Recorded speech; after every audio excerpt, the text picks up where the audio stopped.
कोल्हापुरामध्ये जाणाऱ्या शक्तीपीठ महामार्गाविरोधात महायुतीचे नेते आता एकवटलेत। शक्तीपीठ महामार्ग रद्द करण्यासाठी महायुतीच्या नेत्यांनी मुख्यमंत्र्यांची भेट घेतली।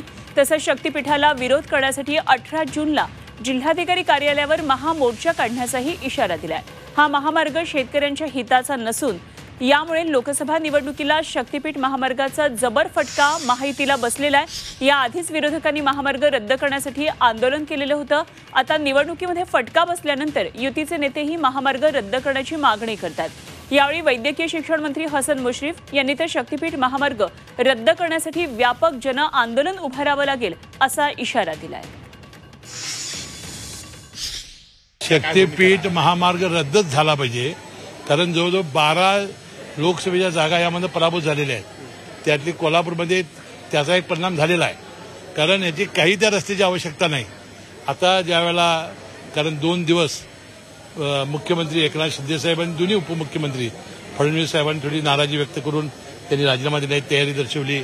अजितदादा पवार थोडेसे नाराज होते, त्यामुळे हा विषय आम्ही काढू शकलो नाही।